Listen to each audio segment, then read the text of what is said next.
Cette image de la plus grande gare souterraine d'Europe ne sera bientôt qu'un lointain souvenir. Châtelet-Les Halles, vidé de ses passagers dans le métro parisien. Avant le confinement, 4 millions de voyageurs transitaient chaque jour sur les lignes RATP. Lundi prochain, une partie d'entre eux arpentera de nouveau les couloirs. Pour préparer leur retour, des marques blanches ont fait leur apparition sur les quais de certaines stations. Il y a donc un marquage au sol qui sont des pointillés, avec au minimum 1 mètre entre deux pointillés pour faire en sorte d'inciter les voyageurs à se tenir à distance. On va être vraiment au début dans la pédagogie pour accompagner les voyageurs dans ces nouveaux gestes qui accompagneront le retour dans les transports en commun. En temps normal, aux heures de pointe, plus de 4 voyageurs se partagent 1 mètre carré dans une rame. Pour que tout le monde respecte les gestes barrières, un siège sur 2 sera désormais condamné sur le quai. 1 million de stickers sont aussi en train d'être collés dans les couloirs. Un petit peu plus en avant. Voilà, stop, c'est bon. On est pas mal. Ce mercredi, les agents techniques les posent devant les bornes automatiques et les guichets. On essaie de mettre entre 2 et 3 stickers au sol, de façon à garder quand même une distance sur le premier qui est en train de se servir, que ce soit en largeur ou au niveau de la longueur. On essaie de garder quand même une distance d'1 mètre. Et on fait ça l'ensemble des distributeurs et aussi au niveau des caisses et puis des comptoirs d'information.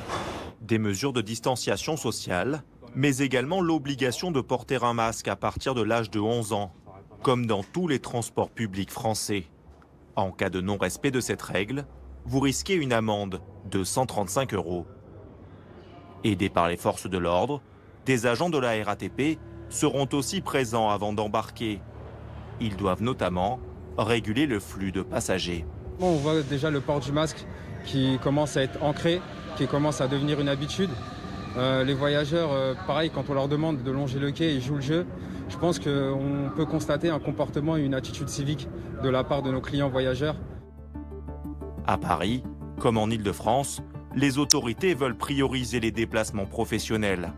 Pour prendre les transports en commun, vous devrez vous munir d'une attestation d'employeur qui justifie vos créneaux de travail aux heures de pointe.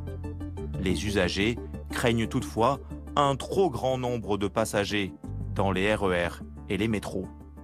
Par exemple, la ligne 13, j'ai vraiment du mal à voir comment on va faire respecter les règles de distanciation sociale. Là, je suis très curieux de voir comment ça va se passer. Et même dans les RER, ça va être très compliqué, ça c'est sûr. Mais bon, avec le port du masque, on peut au moins espérer que le risque soit limité. Moi, je dirais que pour que ça soit bien, 2 minutes 30 secondes, les métros doivent passer dans chaque 2 minutes 30.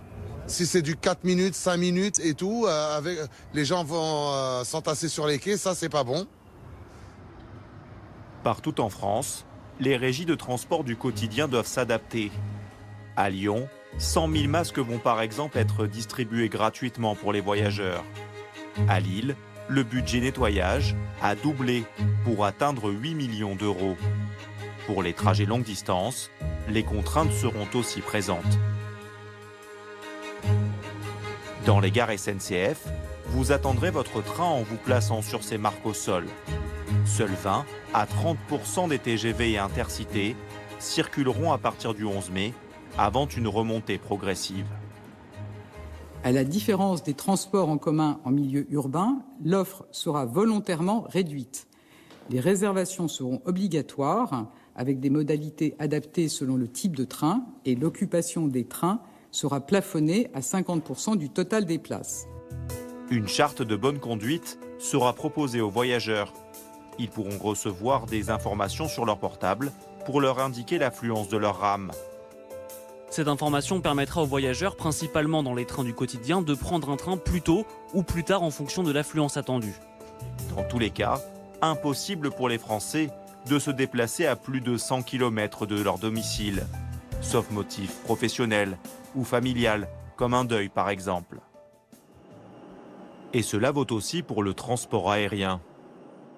À l'aéroport de Nice, seuls 4 vols vers Paris et la Corse sont actuellement maintenus. Mais la direction se prépare au déconfinement avec ce robot. Un engin de fabrication suédoise qui émet des ultraviolets, censés tuer quasiment 100% des bactéries et surtout les virus.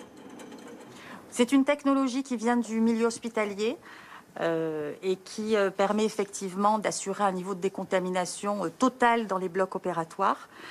D'où l'intérêt que nous avons eu pour cette technologie dans le cadre de la crise Covid. Une tentative de sécurité maximum, même si le retour à la normale sera très long. Je pense qu'il faudra 2 bonnes années pour pouvoir retrouver les niveaux de trafic mensuels que nous avons connus en 2019. En ces temps incertains, des maires aimeraient une prise de conscience. Un changement total de comportement des Français pour leurs déplacements. C'est le cas d'Éric Piolle à Grenoble. Avec le déconfinement, cet élu écologiste a une crainte, que les 500 000 habitants de son agglomération préfèrent prendre leur voiture au lieu des transports en commun. On le sait, il y aura moins de place dans les transports publics puisqu'on va geler une place sur 2. Et toutes ces personnes qui ne pourront pas utiliser les transports publics, qui sont d'habitude bien pleins, ils ne peuvent pas se reporter sur la voiture individuelle. Ça boucherait complètement les accès, ça ferait des bouchons incroyables et une pollution de l'air. Donc il faut proposer des solutions alternatives, comme ici, où nous allons consacrer une des 2 voies de circulation en voiture au vélo. 18 km de voies cyclables temporaires, calquées sur le tracé des bus, vont ainsi être déployés d'ici à la fin mai. Une bonne idée pour les cyclistes que nous avons rencontrés. Quand les gens habitent à Grenoble et travaillent dans Grenoble, autant prendre un moyen de transport comme le vélo ou à pied finalement. J'espère que ça va durer et que ce ne sera pas juste que lié au déconfinement. Si la mesure fonctionne, elle pourrait être pérennisée. 100 000 nouveaux adeptes du vélo sont espérés par la mairie de Grenoble.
Première étape en tous les cas lundi. Ilia Grandjean, tu es avec nous. Ce qu'il faut connaître et tout savoir sur les modalités de ce déconfinement. Alors tout simplement, d'abord, pourra-t-on circuler librement à partir de lundi ? Eh bien oui, mais c'est la réponse à toutes les questions pratiquement. Alors oui, on pourra circuler sans attestation pour aller faire ses courses, pour aller se promener, pour aller faire du sport, on va y revenir. Mais il y a des conditions. Ce déplacement ne doit pas dépasser les 100 km dans un rayon de 100 km à vol d'oiseau, calculé à vol d'oiseau depuis votre domicile. 100 km, ça ne compte pas si vous vous déplacez dans votre département. Vous pouvez faire 100, 130, 140 km dans votre département. Sinon, il faudra une attestation et ça, on y reviendra à 8h30. Autre question, est-ce qu'on va pouvoir se rassembler? Est-ce qu'on va pouvoir, entre amis, avec la famille, se retrouver pour dîner ou alors pour une fête, pourquoi pas? Et encore une fois, Perrine, oui, mais on pourra retrouver ses amis, mais ça sera limité au nombre de personnes, pas plus de 10 personnes pour un dîner de famille, pour un dîner d'amis. Vous pouvez les retrouver si vous êtes au maximum 10. Et puis, il y a des conditions qui ne seront pas vérifiables par les autorités, mais le gouvernement a insisté sur cela, sur l'application, la responsabilité des Français, l'application des gestes barrières. Malheureusement, vous ne pourrez pas embrasser, faire des gros câlins à vos amis que vous n'avez pas vus depuis plusieurs mois. En revanche, tous les festivals, les concerts, les manifestations seront interdits à partir de lundi. Il n'y a pas de calendrier précis pour la reprise. Tout ce qu'on sait, c'est que les rassemblements de 5000 personnes et plus, ça ne sera pas avant septembre. On peut continuer d'embrasser son chat, par exemple. Oui, Stéphane. Ça c'est une possibilité. Perrine. Enfin le sport, parce que beaucoup de gens ont pris un petit peu de poids, effectivement, pendant cette période de confinement. L'activité sportive sera-t-elle autorisée? Encore une fois, c'est cette même réponse. L'activité sportive, ça se limite au sport individuel et en extérieur. Par exemple, le footing est autorisé, le vélo est autorisé à partir de lundi, le tennis également en simple, pas en double et en extérieur, le golf également. Et les sports collectifs, eux, sont interdits. Le football, c'est interdit. Stéphane, le rugby, c'est interdit. Et toutes les salles de sport ne vont pas rouvrir. Enfin, sachez que toutes les forêts seront accessibles. Vous pourrez aller courir en forêt. Et puis, dans la région parisienne, le bois de Boulogne, le bois de Vincennes seront ouverts, tout comme les quais de Seine, les berges de Seine qui sont ouverts également. Merci Ilia pour tous ces...